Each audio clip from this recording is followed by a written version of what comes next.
हास साहब ने हमें ज्वाइन किया है। सर, आपके कीमत का बेहद शुक्रिया। यकीन तौर पे एक अहम डेवलपमेंट सामने आ रही है इसराइल की जानिब से।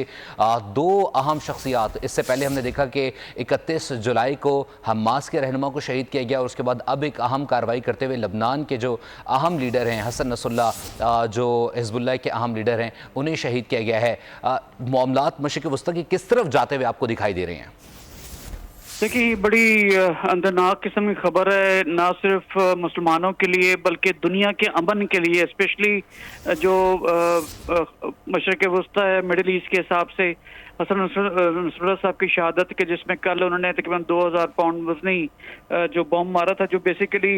अमेरिकन से मारा, तोरा बोरा के ऊपर जो यूज़ किए गए थे, वो एन बैरूत के साउथ में टाउन के ऊपर उसको हिट किया गया और उसमें उनकी शहादत हुई है। इससे पहले डिनाई कर रहे थे क्योंकि सिचुएशन क्लियर नहीं थी, और अब जब सिचुएशन क्लियर हुई है तो उनकी शहादत की खबर जो है वो बाहर अभी सामने आना शुरू हुई है।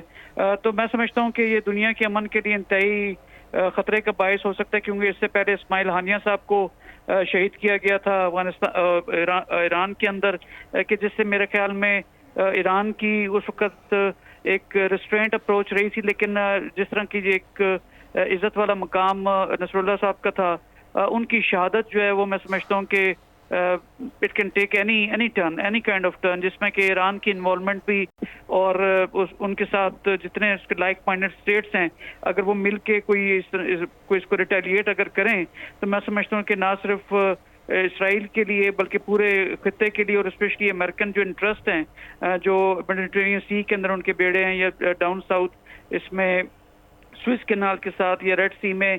इन तमाम के ऊपर अगर कोई अटैक किया जाता है तो मैं समझता हूँ कि अगर अमेरिकन उसके डायरेक्शन में कोई रिटेलिएशन अगर होगी तो फिर ये जंग अब सिर्फ मशरिक़ वस्ता में नहीं रहेगी, बाहर की तरफ निकलेगी, और फिर यू आर विद अस और अदरवाइज वाली फिर दोबारा से कोई बात हो सकती है। 9/11 काइंड ऑफ सिचुएशन भी हो सकती है, क्योंकि हसन नसरुल्लाह साहब की बहुत बड़ी फॉलोइंग थी, और वो जिस तरह से इन हिज़्बुल्लाह ने को लीड कर रहे थे, और एक मुस्लिम उम्मा का जो एक इसराइल के अगेंस्ट एक रेजिस्टेंस की मूवमेंट को लेके चल रहे थे,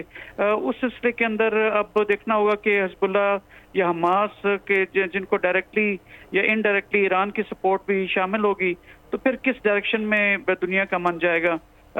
इस्माइल हानिया साहब की शहादत के ऊपर भी ये खतरा दुनिया के अमन को खतरा लाहक हुआ था, लेकिन उस वक्त ईरान की जानिब से रिस्ट्रेंट एक अप्रोच रखी गई। लेकिन मैं समझता हूँ कि उस वक्त भी हिज़्बुल्लाह की जो कार्रवाइयाँ थी उसके अंदर शिद्दत आई थी, तो ये एक प्रॉक्सी वॉर भी ईरान की जानिब से हो सकती थी। तो अभी इसराइल ने जो रिटेलिएट किया है, ये जंगों की तमाम जो नॉर्म्स होती हैं, जो एक यूनाइटेड नेशन जनरल असेंबली के तहत या जिनेवा कन्वेंशन के तहत जो वॉर के जो नॉर्म्स होते हैं, उसको आबादियों के ऊपर बॉम्ब्स फेंक के एक new normal kind of new जो है वो एक सिचुएशन क्रिएट की जा रही है कि अब आने वाली जंगों में मासूम शहरियों के ऊपर बॉम्बिंग करना या अस्पतालों के ऊपर बॉम्बिंग करना, कि जो इसराइल की रविश बन गई है, शायद अब ये कोई इसके ऊपर माइंड नहीं करेगा, और इंसानी हकूक की जितनी तंजीमें हैं सब्सक्राइब करें और बेल दबाएं ताकि कोई खबर रह न जाए।